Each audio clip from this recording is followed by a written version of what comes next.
If you believe that justice must be served, no matter how rich or powerful the abuser is, then hit that like button, subscribe to this channel, and turn on notifications, because today, we are diving deep into the tragic story of Claudia Schafer, a story that reminds us that the most dangerous monsters often hide behind the most charming masks. It was supposed to be a quiet morning, the kind that feels almost suspended in time. In the exclusive Martindale Country Club on the outskirts of Buenos Aires, the world felt perfectly curated. Green fairways stretched out under the sun, manicured to within an inch of their lives. Big houses hid behind tall trees and imposing walls, watched over by private security guards while gardeners trimmed hedges with surgical precision. It was a place associated with comfort, privacy, and money, a bubble where problems were supposed to stay outside the gates. But in August of 2015, behind the heavy door of one of those pristine houses, a story of years of fear, control, and hidden violence reached its brutal, bloody climax. This was the story of Claudia Schafer and Fernando Fer, a couple who had everything on paper, but were living a nightmare in reality. To understand how a sunny morning turned into a bloodbath, we have to peel back the layers of a picture-perfect life. Claudia Schafer was 44 years old when she died. She was a mother of 3, a dedicated professional, and a woman described by friends as organized, warm, and incredibly resilient. She had built a solid career in the corporate world, eventually becoming the secretary to the board at a respected winery, Bodega Salentine. She was the kind of woman who held families together, the one who remembered birthdays, helped with homework, and kept the chaos of daily life running smoothly. By her side was Fernando Fer, a man who seemed to be the perfect match for her ambition.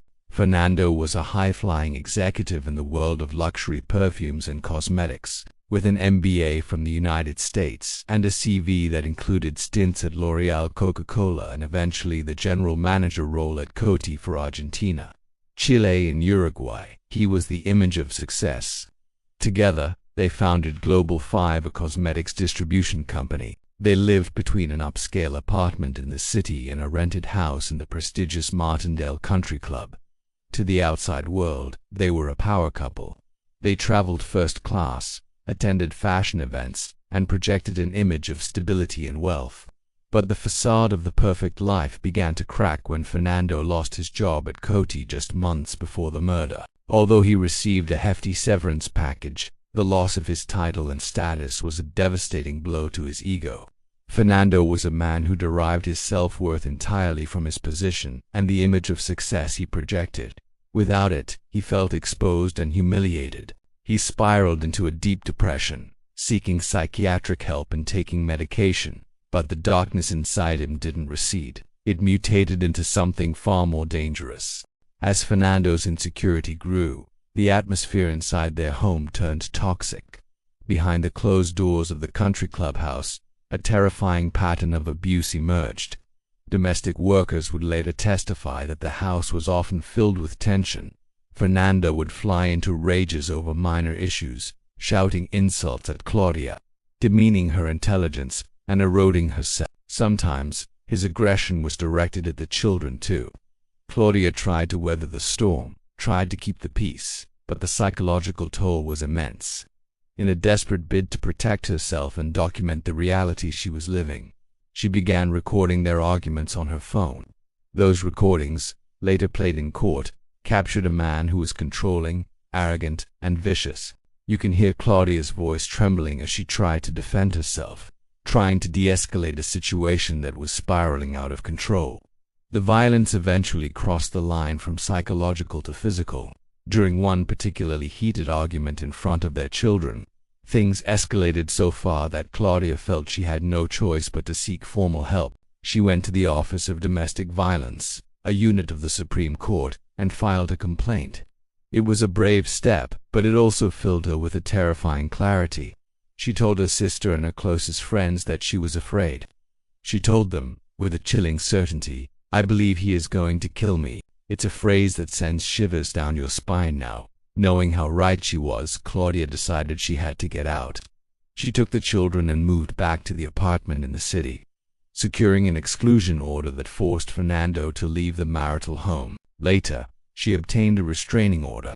She was navigating the complex and painful process of a divorce, fighting for her safety and the future of her children. For Fernando, the separation was the ultimate narcissistic injury. He was losing his job, his status, his family, and now, potentially his assets.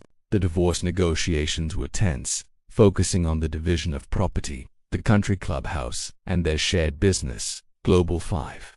Fernando fought for control, refusing to let go of the image of the life they had built.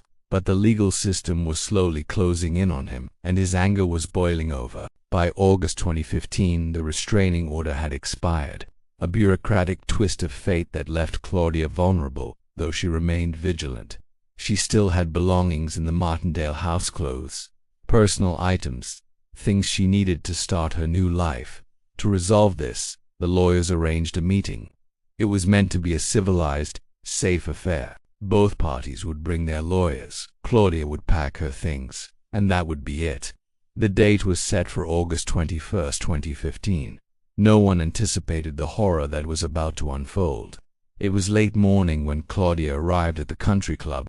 She was accompanied by her lawyer, offering a shield of protection. Fernando was already there, waiting with his own lawyer and his elderly mother. The presence of legal counsel and a 70-year-old woman should have been enough to ensure things remained calm.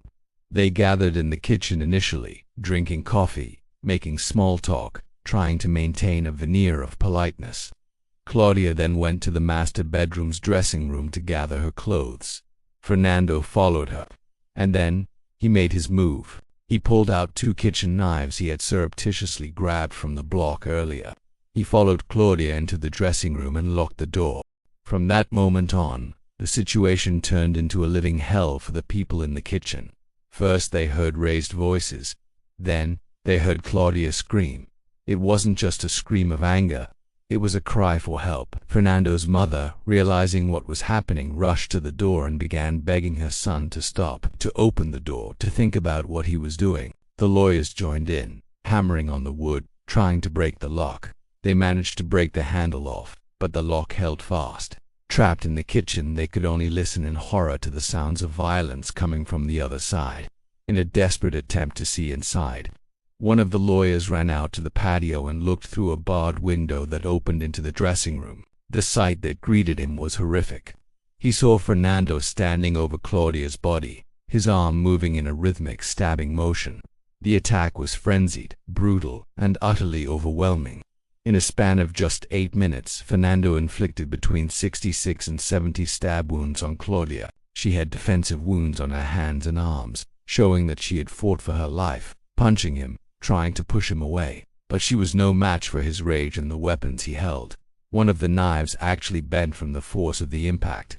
The violence was concentrated on her neck, back, and torso, a clear intent to kill. When the paramedics and police finally arrived, having been called by the frantic lawyers, it was too late.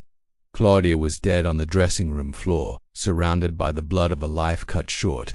Fernando was found in another part of the house, sitting passively covered in blood. He didn't run, he didn't fight, he just waited, the rage seemingly spent, leaving behind a scene of devastation. The investigation that followed painted a damning picture of premeditation and rage. Prosecutors argued that this was not a crime of passion or a momentary lapse of sanity, but a calculated act of femicide. They pointed to the fact that he had armed himself with 2 knives beforehand, that he had locked the door to ensure no intervention, and that the sheer number of wounds indicated an intent to obliterate.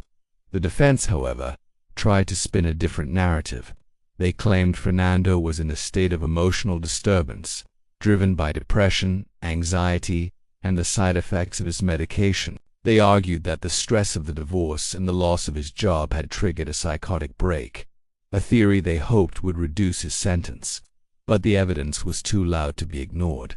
The prosecution brought in the domestic workers who testified to the years of psychological abuse. They played Claudia's audio recordings, letting the jury hear the toxicity of their relationship. Forensic experts detailed the brutality of the attack. And perhaps most powerfully, the lawyers who had been in the house that day testified about the deliberate nature of the act. They spoke of the locked door, the screams, and the utter lack of provocation. The trial took place in 2017, and the entire country watched. It became a referendum on gender violence in Argentina, a case that highlighted the reality that abuse transcends social class. The jury deliberated and returned with a unanimous verdict: guilty. They found Fernando guilty of homicide, doubly aggravated by his marital bond and by gender violence. The sentence was the harshest available under Argentine law: life imprisonment. Furthermore, the court stripped Fernando of his parental authority over his 3 children, meaning he legally no longer had the right to call himself their father. It was a victory for Claudia's family, though a bittersweet one. Nothing could bring her back, but the system had validated her suffering and her fear. Fernando's lawyers appealed, trying to overturn the verdict based on his mental state. But the higher courts rejected the appeals. By 2022, the sentence was firm. Fernando remains in prison, moved between various facilities as he serves out his days. Reports from inside describe a man who still struggles to accept responsibility, often minimizing his actions and focusing on his own suffering. Claudia's children, now in the care of a family, are growing up away from the public eye, trying to heal from the trauma of losing their mother in such a violent way. They have reportedly cut off all contact with their father. The story of Claudia Schafer is a tragic reminder that violence often lives behind the most polished doors. It is a story of a woman who tried to leave, who tried to protect herself, but who was ultimately failed by the systems designed to keep her safe when it mattered most. Her voice, preserved in those recordings and the testimony of those who loved her, continues to echo as a warning to others. Justice was served in the courtroom, but the price paid was a life full of promise, stolen in just 8 brutal minutes behind a locked door.